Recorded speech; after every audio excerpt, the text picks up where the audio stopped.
things that we have in our repertoire of spite and hatred and envy. Come on, somebody. And maliciousness.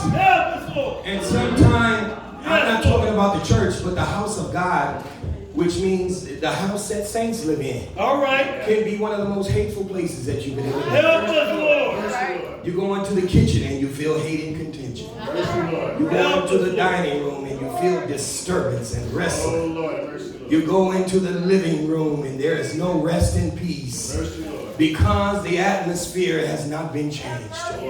You gotta disarm yourself with the old man stuff. Yeah. Come on, somebody. The reason why God is not pleased is because we're dragging old stuff into a new day. Yeah. We're dragging old things and implements and tools into a new house. Yeah. We're dragging old thoughts into a new mind. Come on, somebody. If any man be in Christ Jesus, he's a what? New creature. Old things are passed away. Let that foolishness go. Cussing you out didn't get me anywhere. Lord, help. Calling you everything but a child of God. You every female dog and garden tool in the business. And it's ruining the fabric of the relationship. You can forgive, but a lot of folk ain't forgetting. That stuff is cutting them to the white meat. Are y'all with me here today? It's cutting them to the quick. I was just arguing. You know me. That was that booze talking. No, that was you talking. Ain't no bottle talk to me.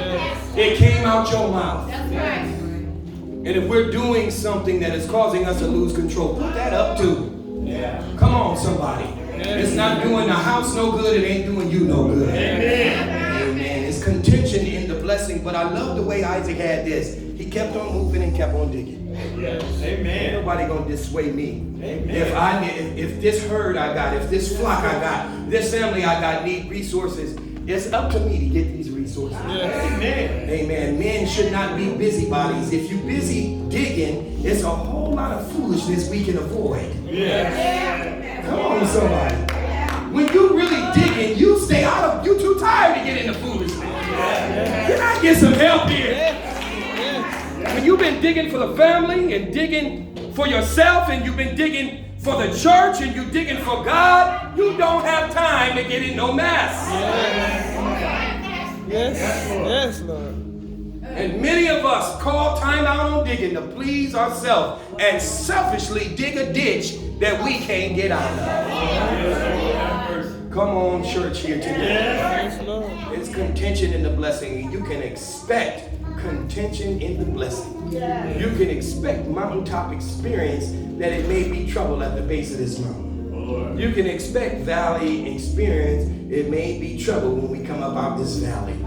You can expect a plain experience that there may be trouble from mountain people or valley people. But one thing you can look for, if God has blessed you, the devil in hell, the gates of hell can't prevail. You know why? What else I saw? Isaac wasn't worried about none of these folks. Isaac was totally unconcerned. He just kept on digging. I'm going to dig till I wear the devil out. Amen. After a while, the devil will get tired of watching you. After a while, the devil will get tired of pulling up your name on Facebook, pretending you a friend. Come on, somebody. After a while, the devil will get tired of Instagramming you. Why? Because he recognized it's not your glory, it's God's glory. Yeah. That's good. That's good. What this story ends, what many don't really realize is Isaac went up to Beersheba and Abimelech was there with his friends. And Abimelech told him, which was the king that initially told him to get out, he said, listen, I'm just going to tell you the truth. We had a problem with you because God was on your side. We had a problem with you because we couldn't do nothing with you because God did everything for you. And we had a problem because you were blessed and favored by God. And he made a covenant. I'm not going to bother you. My men not going to bother you no more. Hallelujah. You can't do nothing with God's people. Come on, somebody. Thank you, Lord. Balaam said every time I went to curse him, God blessed him. The devil can't do nothing. And so many of us, we go into bed worrying about what somebody gonna say, what somebody gonna get. Keep on digging. Instead of sharpening a shank and loading a gun, keep on digging and doing what you're doing. If you got haters' attention, you're doing something right in the name of the Lord. But once you go and pay them attention and let them distract you, then the devil got the victory. If he can just steal your joy. And now, I remember Valerie taught me something, that our son lived in his mother's house, and his mother's house rules was different from our rules. And when he would come over there, I'd be hard on him in our house, because I'd say, you know what goes on here when you got to this door. You know what goes on here. Don't go, what goes on there, don't go on here. You need to buck up. And she said, well, Robert, he's a little kid. He don't remember all that stuff. And me and her started arguing over what was right. This was not an opinion argument. This was not a right and wrong argument. We was arguing over what's supposed to be done right in this house. We were arguing manner over method. You know what I'm saying? And so what we had to decide is we can never let our kids get in between us. Amen.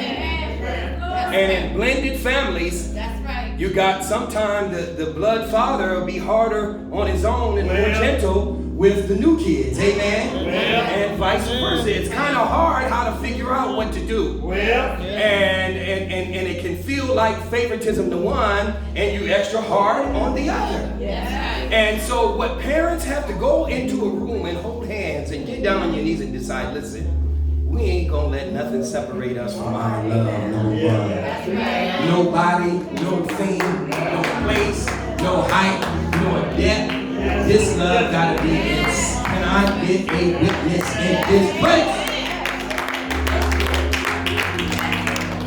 And so sometimes when kids go and come, they got Egypt in them, and now they in the promised land. Amen. Or vice versa. And they don't know the difference, and they just going and coming, and they're trying to get favor with everybody and make everything a vacation. And when you come here, you got the same rules that Johnny and Marissa got. Buck up and get to it.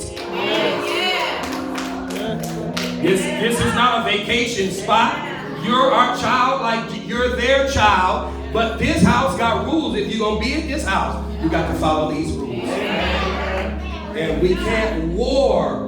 Parents cannot war because they have not taken time to get agreement. And what happened after all this fighting? Abimelech found out that all the strife can't stop the people of Israel. Even went as far as hating, and he couldn't turn God's favor off the people. So what did he do? He said, you know what, Isaac, I'm going to make a covenant with you. My men ain't going to bother you no more. Thank you, Jesus. Your men don't argue with ours no more. We're going to make peace because God is with you and we accept it. Clap your hands. Stand on your feet all over the room.